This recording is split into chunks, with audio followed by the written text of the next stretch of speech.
When it comes to facing a guy like Jalen Milroe, who can move around and not necessarily scramble, but keep plays alive, what are the keys as a defensive back to just stay with your guy, not allow him to create explosive plays down the field?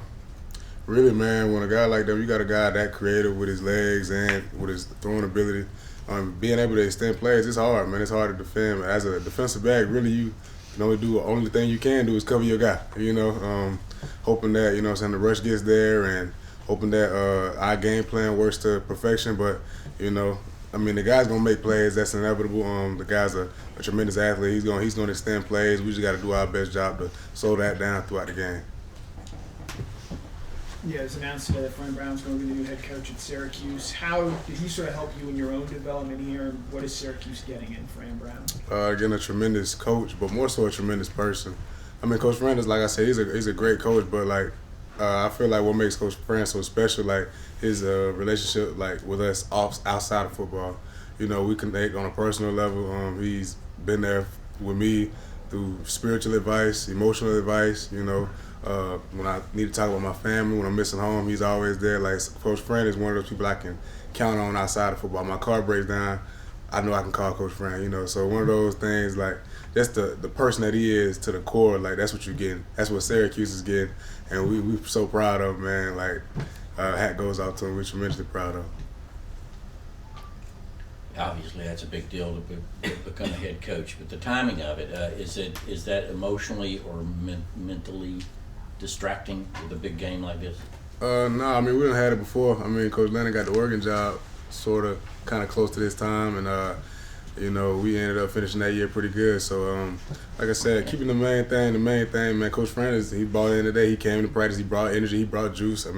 He's still the same old Coach Fran that we knew him, man. So it's not a distraction, man. If anything, it's just the show, that these coaches do a tremendous job, and when, new opportunities and promotions like that happen, it's just a true testimony that, they have lives too. We're not the only people achieving our goals, and they have goals and aspirations that they want to accomplish. So, like I said, hat goes out to Coach Fran, man.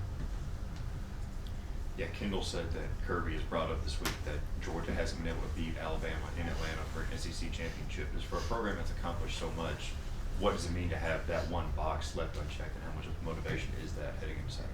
We want to beat them. We want to win the SEC. We're facing Bama, so we want to beat Bama. That's really the end of it. I haven't beat them. We haven't beat them. So, it's going to make for a great matchup. I can't wait to play, but like I said, we want to beat them. Javon, get back to Coach Brown for a minute. Did he let you guys know whether or not he's going to continue coaching with the team through the bowls or the playoffs, or is he going to go immediately to Syracuse? We didn't really ask him that. We kind of just, focused our mindset on Bama. We can't really dial into what Coach Fran going to do.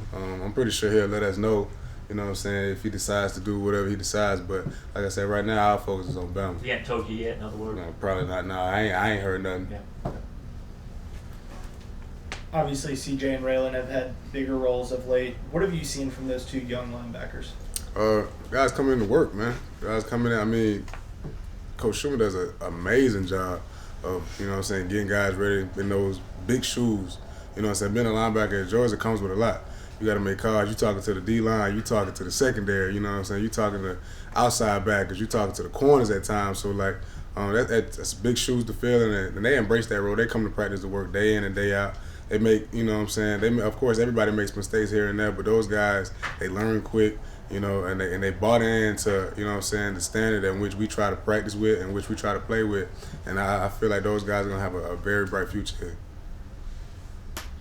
Javon, I know this is on the other side of the ball, but what has it been like to watch Kendall Milton have such success for y'all the last few weeks, going through the injuries he's gone through to now being playing so well for y'all at the right time? I'm excited for him, man.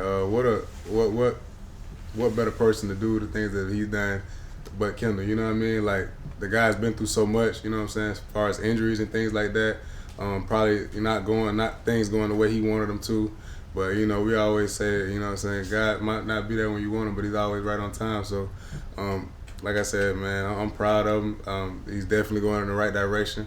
I'm happy he's on my team. 6'2", 240 coming down here with a full head of steam, man. That's a lot. But like I said, man, I'm excited for him, man. I'm proud. Yeah, Kendall mentioned how chippy today's practice had been. I know you weren't thrilled with how the defense had played after Georgia Tech. Has that Georgia Tech performance maybe sort of recentered or refocused you guys into going into this Alabama game and saying, hey, we have a point to prove that that performance we put out last week isn't who this Georgia defense is? Really, I wouldn't even say we got a point to prove. We're just trying to win.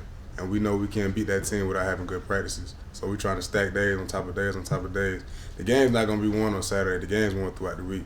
Whichever team prepares the best, whichever teams have the best practice, whichever team attacks the days, you know what I'm saying, the moments throughout the days the best, I feel like it's going to win this game. So that's all we're trying to do, man. We're trying to win the moments. We're trying to take every rep serious. We're trying to really just get game day reps throughout the week so when we get to the game, it's just second nature that we be able to play fast and free. What's it going to be like to go up against Jermaine Burton on a Saturday as opposed to on a practice field? I'm excited, man. I'm pretty sure Jermaine's excited too. I think it's going to be a great matchup. I can't wait to see him play. Javon, today Malachi was announced as a Jim Thorpe finalist. Just what has put him in this position where he's got a chance to take home the trophy as the nation's best defensive back? You know, it's crazy that we was making a little friendly competition that, you know what I'm saying, one of us was going to get it. And like, I mean, I'm not surprised at all, man. The guy is a special talent. I mean, when I say special talent, I mean special talent. The guy comes into work. I mean, he's just one of those guys that you knew stepping on first day on campus, like he's one of those guys. Like his athleticism, the way his willingness to learn, his mindset about, you know what I'm saying, practice, the way he leads others. The guy, he's special, man. I can't be more proud of a person. I'm personally close to Malachi. I mean, I play right beside the guy. So, like I said, man, I couldn't be more proud, man.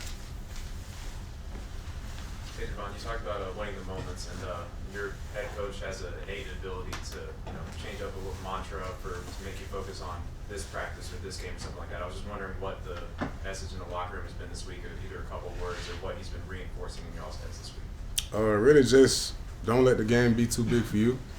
We played in big games before.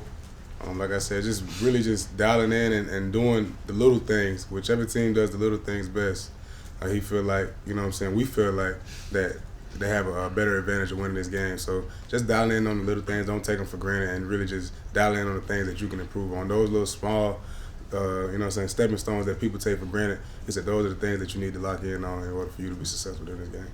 Let's take two more questions.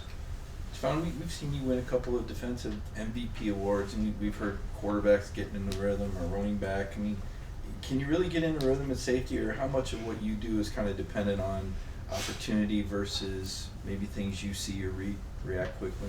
I don't know necessarily about getting into a rhythm. Really just, I feel like preparation helps you out with that.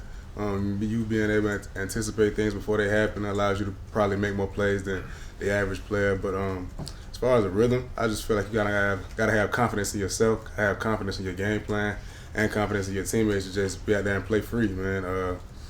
I don't really know like the rhythm and things like that, but that swagger that, you know what I'm saying, the defensive back kind of has to have in order to be successful, in my opinion. That's more of, you know what I'm saying, the edge that we have. I feel like we have in our back end, just the swagger and the confidence that we have in one another.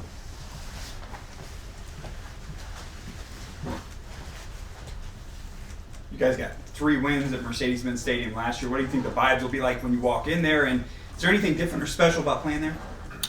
It's always special. I'm a Georgia boy, so, I take pride in playing in that stadium, man. Really just, it's hard to get to the SEC championship, man. It's hard, and we don't take that for granted. What an opportunity, what an opponent that we're facing. And like I said, it's a great challenge ahead of us, and I'm trying to get it done. Thank y'all. Thanks, Javon.